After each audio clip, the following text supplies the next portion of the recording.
Olá, irmãos! Saúdo cada um de vocês com a graça e a paz do nosso Senhor Jesus Cristo, amém? Meu nome é Miriam Anitta, estamos aqui para estudarmos, fazermos o nosso devocional, baseado num texto do irmão Farley Monteiro, filho, cujo nome é Joelhos Dobrados, Vidas Fortalecidas. Esse texto foi escrito para o Manancial, que é um livro publicado pela União Feminina Missionária Batista do Brasil, que oferece mensagens escritas através da palavra de Deus, que é a Bíblia, com o objetivo de inspirar, confortar, fortalecer e edificar espiritualmente a minha vida e a sua vida. Bem, vocês sabem, eu não escrevi o livro, não ajudei a escrever, não escrevi o texto, não ajudei a escrever. Então o que eu faço? Eu leio para vocês e conto aquilo que eu entendi. Então é importante que vocês também leiam a porção bíblica aí nas suas Bíblias, meditem sobre ela, para que o Senhor fale ao coração de cada um de nós. Quero pedir também que vocês possam se inscrever no canal, compartilhar, acionar o sininho, colocar lá uma mensagem. São todas estratégias para mostrar para o YouTube que nossa mensagem é relevante e ela deve ser enviada para outras pessoas, tá bom? Então vamos orar e pedir ao Senhor que nos abençoe no nosso devocional de hoje. Senhor Jesus, nós te agradecemos pela oportunidade de podermos estudar a Bíblia, a tua palavra, que nós possamos entender a importância de dobrarmos os nossos joelhos em oração, pedindo aquilo que necessitamos, agradecendo aquilo que temos recebido. Senhor, que tu possa estar conosco, que nós possamos compreender as tuas verdades eternas. É em teu nome, Jesus, que oramos. Amém. Bom, irmãos, olha só, hoje nós vamos ler Neemias 6, de 1 a 14. Olha, esse texto vai falar de quando Neemias enfrentou um monte de gente do mal lá que estava querendo intimidá-lo com mentiras, com traições, enquanto ele liderava o pessoal dele lá para quê? Para reconstruir os muros de Jerusalém. Ele tinha alguns inimigos, né? Sambalate, Tobias, Gesem e até o Semaías, que fizeram de tudo para fazê-lo parar. Mas, Neemias permaneceu ali firme e forte, e ele teve discernimento para perceber os enganos. Por quê? Porque ele confiou em Deus o tempo todo. Então, quais são as lições centrais que nós vamos aprender neste texto que vamos ler? Depois, então, nós vamos nos ater exatamente aquilo que o irmão Farley quer. Bom, uma das lições centrais é o discernimento espiritual, né? Como que o irmão Neemias, ele percebeu que todos os convites, todas as profecias que eram ditas, na verdade eram armadilhas para que ele se desse mal e não desse sequência no trabalho dele. Então, ele está atento, está conectado com Deus, então ele não se deixa enganar de forma alguma. Outra coisa, ele tem aquela missão que é de reconstruir os muros e ele foca naquilo, ele não se deixa ir para a direita nem para a esquerda, mesmo diante de ameaças, de calúnias, ele fala, pode parar, eu estou fazendo aqui uma coisa muito importante e não vou para canto nenhum, vou continuar fazendo o que eu preciso fazer. Então, é importante que ele mantenha o foco para quê? Para que ele possa manter o propósito dele. Outra coisa que o irmão Neemias faz é o que? Orar. Ele ora pedindo força, ele ora pedindo justiça, ele ora dizendo que a confiança dele está em Deus, não em estratégias humanas. Então a gente vê que ele não fica tentando dar um jeitinho para as coisas darem certo. Ele confia plenamente no Senhor e ora para que o Senhor possa estabelecer os planos dele e que tudo possa dar certo ao final. Outra coisa muito importante é que ele não se deixa abater pela pressão. Deixa, não tá nem aí. Ele se recusa a entrar no templo, porque isso ele sabia que não podia fazer, ia violar a lei, e mesmo que pressionado, ele não se habilitou. Então parecia uma medida de segurança.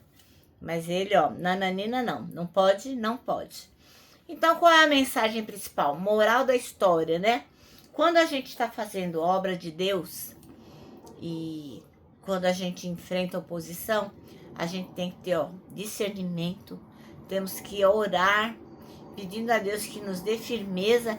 E para quê? Para que a gente possa resistir às distrações, às pressões e permanecermos fiéis ao nosso chamado. Tá bom? Então vamos ler Neemias 6, de 1 a 14.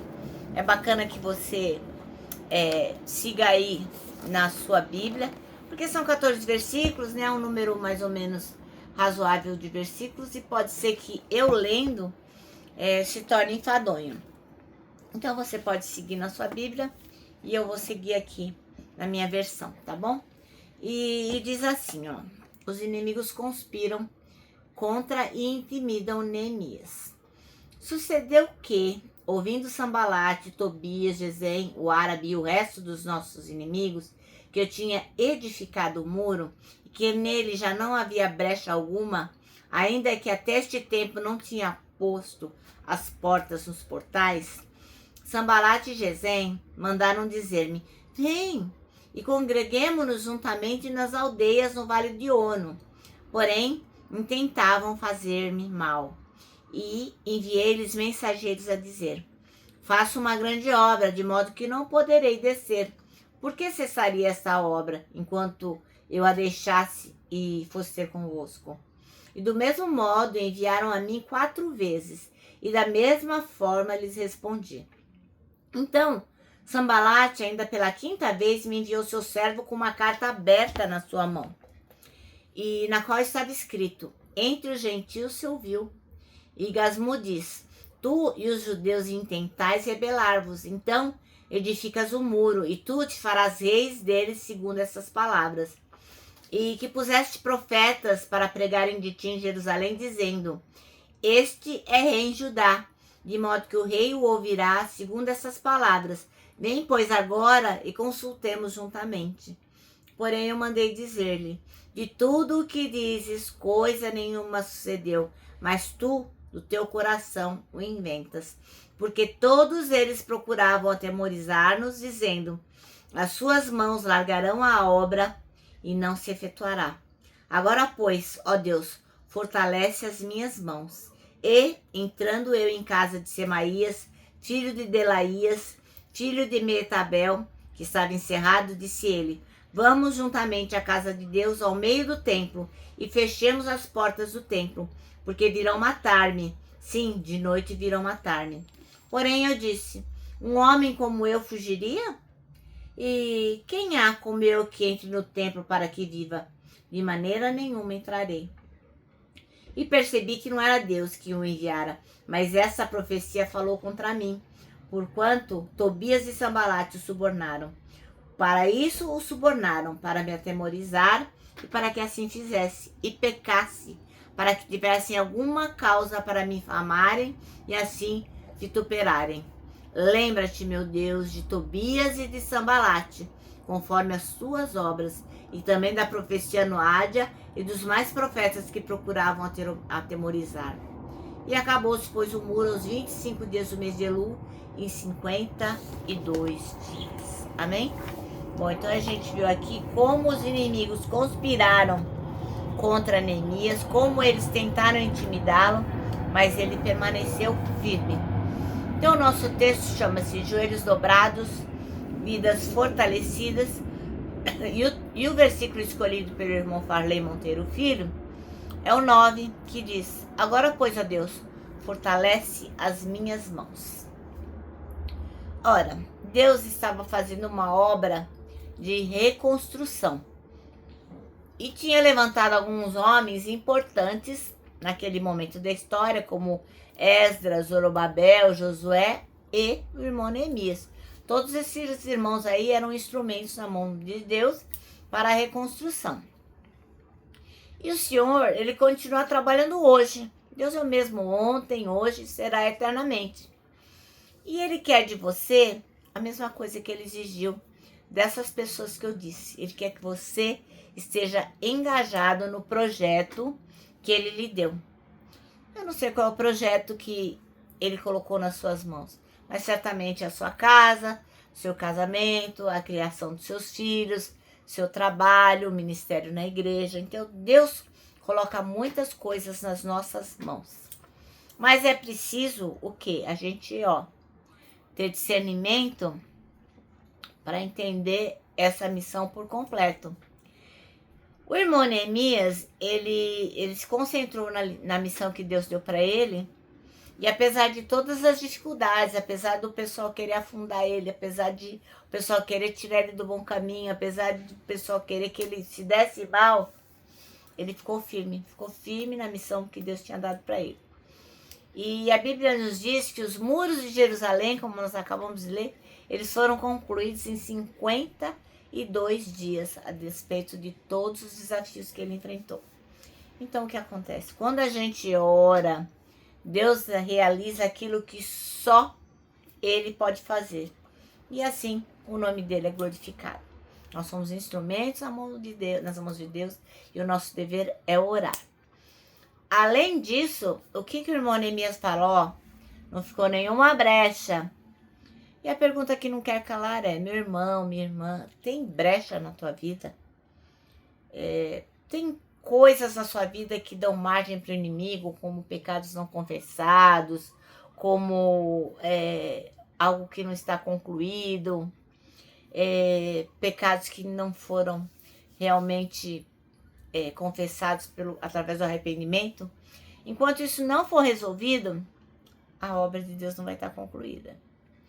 Então o irmão Neemias ele sabia que a força não estava na capacidade dele, não estava na influência dele, não estava naquilo que ele tinha projetado, mas a força estava no Senhor, aquele a quem ele servia.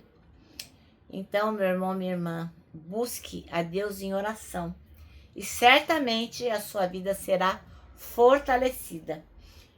Com os joelhos dobrados, que toda a sua vida, seu casamento, sua família, seu ministério, seu trabalho, a criação dos seus filhos, enfim, todos os seus projetos serão bem-sucedidos. Amém?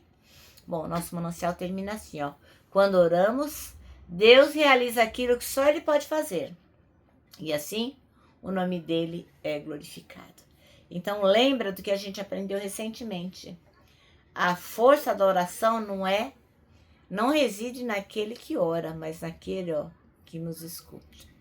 Tá bom? Bom, então agora eu vou terminar, deixando aqui meu abraço diário de urso, Lembrando que para nós que sabemos que joelhos dobrados, vidas fortalecidas, para nós o abraço da Super Mega, certo? Quero que você também se lembre do nosso propósito deste ano, que é decorar o Salmo 25:12, que diz: quem é o homem que teme ao Senhor? Ele o instruirá no caminho que deve seguir. E agora eu vou me despedir, como me despeço todos os dias, com a frase de A.W. Tozer, que diz o seguinte: tudo está errado, até que Deus venha e conserte as coisas.